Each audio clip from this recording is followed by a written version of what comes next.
अभी हाल ही में आप लोगों ने बागेश्वर धाम सरकार का नाम तो जरूर से सुना होगा। अगर आप लोगों ने ये नाम सुना है तो धीरेन्द्र कृष्ण शास्त्री जी का नाम भी आप लोग बहुत अच्छे से जानते होंगे। नमस्कार दोस्तों, आज के इस वीडियो में हम लोग डिस्कस करेंगे उन्हीं गुरुजी के बारे में जिन्होंने खुद का नाम बागेश्वर धाम सरकार रखा हुआ है। जी हाँ दोस्तों, ये एक जगह का नाम नहीं है बल्कि ये किसी इंसान का रखा हुआ नाम है। ये एक ऐसे इंसान है जो कि बहुत ज्यादा रिस्पेक्ट कमा चुके हैं काफी कम समय में, काफी कम उम्र में। बहुत सारे लोगों के बीच में, चाहे इंडिया की बात करूं चाहे विदेशों की बात करूं, इनकी लोग दिल से हर जगह इज्जत करते हैं। इन्हीं के बारे में हम लोग समझने की आज कोशिश करेंगे। आइए उनके इतिहास से जानते हैं। दरअसल उनका जन्म 4 जुलाई सन 1996 में छतरपुर नाम के जिले के अंदर एक गड़ा नाम के गांव में हुआ था। एक ऐसे परिवार में हुआ था जो परिवार थोड़ा सा गरीब था। इनके दादाजी यहाँ पर मौजूद एक हनुमान मंदिर के बहुत बड़े पुजारी थे,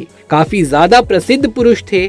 लोग उन्हें भगवान दास गुरुजी के नाम से जानते थे। उनका पूरा नाम भगवान दास गर्ग था। वो यहाँ मौजूद हनुमान जी का मंदिर, जिसका नाम था बालाजी सरकार, वहाँ पर रहकर उनकी पूजा पाठ करते थे। अपना एक दरबार भी लगाते थे। लोग अपनी परेशानियां, अपनी अर्जियां, अपनी मनोकामनाएं लेकर उनके दरबार में जाते थे और चमत्कारिक तरीके से उन लोगों की सारी मनोकामनाएं वहां पर पूर्ण भी होती थी। किसी तरह की कोई परेशानी होती थी तो वो भी ठीक हो जाती थी।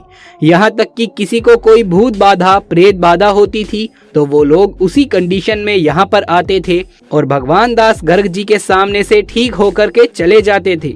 इनकी ख्याति बढ़ती चली गई, लेकिन इतनी ज्यादा भी नहीं बढ़ पाई, क्योंकि ये बात आज से कई साल पहले की है। उस जमाने में ना ही इंटरनेट का इतना प्रचलन था और छोटे छोटे गांव में ना ही न्यूज़पेपर इतने ज्यादा चलते थे। लेकिन धीरे धीरे समय बीता और उनके पोते का जन्म हुआ, यानी कि 4 जुलाई सन 1996 को धीरेन्द्र कृष्ण शास्त्री जी का जन्म हुआ। वो 9 साल की उम्र से ही उस मंदिर की देखभाल करने लगे, हनुमान जी की भक्ति में लीन हो गए, रामायण का पाठ करने लगे, महाभारत सीखने लगे, सब कुछ जानने लगे। ऐसा करते करते समय बीता और केवल 12 वर्ष की उम्र में ही उन्हें दिव्य अनुभूति हुई। वो अपने दादाजी यानी कि भगवान दास गर्ग जी को ही अपने गुरुदेव मानते थे। इस मंदिर के पास ही में उनकी समाधि बना दी गई और जैसे जैसे धीरेन्द्र कृष्ण शास्त्री जी बड़े होते चले गए, उनकी ये दिव्य अनुभूतियां बढ़ती चली गई। यहाँ पर दादाजी के बाद में उन्होंने ही ये कमान संभाली और दरबार लगाने लगे और धीरे धीरे इनकी ख्याति भी बढ़ती चली गई, जैसे कि इनके दादाजी की बढ़ी थी। इनके भक्तगण यहाँ पर आए और कुछ लोगों ने इनकी कुछ वीडियोस इंटरनेट पर डालना शुरू कर दिया। सोशल मीडिया में ये तेजी से वायरल हुए। कारण सिर्फ इतना था कि इनके दरबार में कई सारे लोग अर्जी लगाने के लिए पहुँचते, अपनी मनोकामनाएं लेकर पहुँचते, लेकिन वो किसी को भी ना जानते हुए भी भीड़ में से किसी भी व्यक्ति का नाम लेते, अपने पास बुलाते और सामने वाले को कुछ कहने भी नहीं देते और उसकी सारे परेशानी अपने एक बोर्ड में लिख देते। उसके परेशानी का निवारण भी उसमें लिख देते, उसके माता पिता, रिश्तेदार का नाम भी लिख कर दे देते और फिर चमत्कारिक तरीके से पूछते कि बताइए आपकी क्या परेशानी है। और कमाल देखिए, सामने वाले की परेशानी भी वही निकलती जो बागेश्वर धाम सरकार यानी कि धीरेन्द्र कृष्ण शास्त्री जी ने पहले से ही बोर्ड में लिख रखी थी। कमाल की बात तो ये थी कि वो अपने दरबार के लिए किसी से भी एक भी रुपया नहीं लेते थे। कई सारे लोग यहाँ आने लगे, सैकड़ों से हजारों की ये लिस्ट पहुंची। वो लोग यहाँ पर पहुँचते और अपनी मनोकामना पूर्ण करवा कर वहाँ से लौटते। दरअसल बागेश्वर धाम सरकार जी के दरबार में आने का एक प्रोसेस होता है। उस प्रोसेस को पर्सनली आप सर्च कर सकते हैं। लेकिन यहाँ पर आने के बाद लोग एक लाल कपड़े में नारियल को लपेटते हैं। यहाँ पर जो बालाजी सरकार यानी कि बजरंग बली का मंदिर है, उस मंदिर की 21 परिक्रमा करते हैं लगातार राम नाम के जाप के साथ। इसके बाद यहाँ पर उस लाल कपड़े के साथ नारियल को बांध दिया जाता है। यहाँ पर कई लाखों इस तरह के लाल कपड़े वाले नारियल टंगे हुए हैं।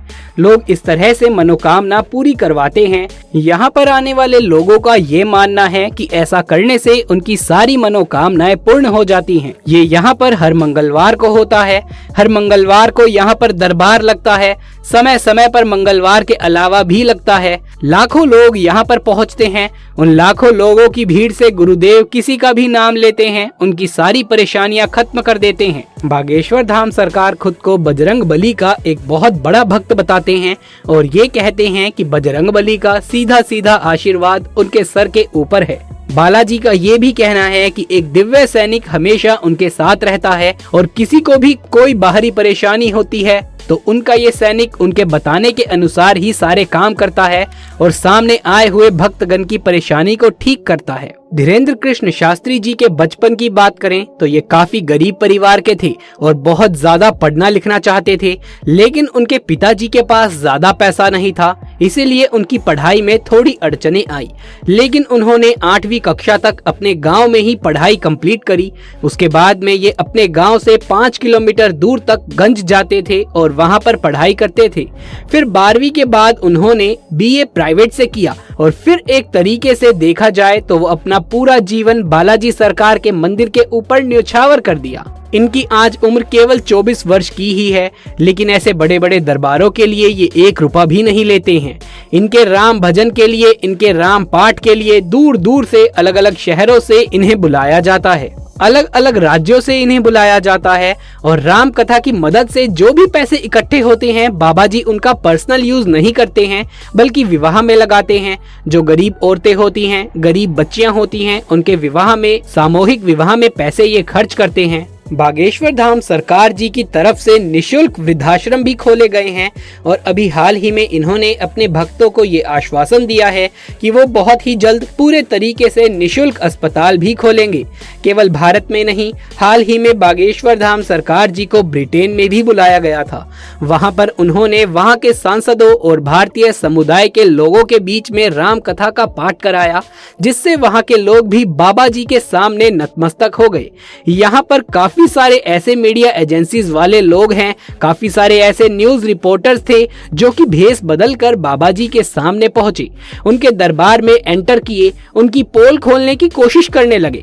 लेकिन विश्वास मानो दोस्तों, हर बार बागेश्वर धाम सरकार जी ने उन न्यूज रिपोर्टर्स को, उन भेष बदल कर आए हुए लोगों को एक झटके में पहचान लिया। और फिर क्या था, बड़े बड़े न्यूज रिपोर्टर्स भी जो कि अपना भेष बदल करके उन्हें एक्सपोज करने के लिए आए थे, वो भी उनके सामने घुटने टेक दिए। देखे तो बागेश्वर धाम सरकार जी सचमुच में दिव्य पुरुष हैं या फिर नहीं, इसकी पुष्टि मैं तो नहीं कर सकता, लेकिन एक चीज की पुष्टि मैं कर सकता हूँ कि बागेश्वर धाम सरकार जी एक बहुत ही अच्छे इंसान हैं, बहुत ही नेक दिल के इंसान हैं और संत आदमी हैं। जहाँ पर एक तरफ बहुत सारे लोग जो कि संतों का चोला पहनकर हम लोगों के बीच में ही घूमते हैं, जब वो एक्सपोज होते हैं तो उनके बारे में क्या क्या सच्चाई पता चलती है। वहीं पर बागेश्वर धाम सरकार जी बिना किसी भी फायदे के इतने बड़े काम किए जा रहे हैं, चाहे वो गरीब बच्चियों का सामूहिक विवाह की बात ही क्यों ना हो, चाहे वो निशुल्क वृद्धाश्रम की बात ही क्यों ना हो, या फिर आने वाले समय में फ्री हॉस्पिटल की बात हो।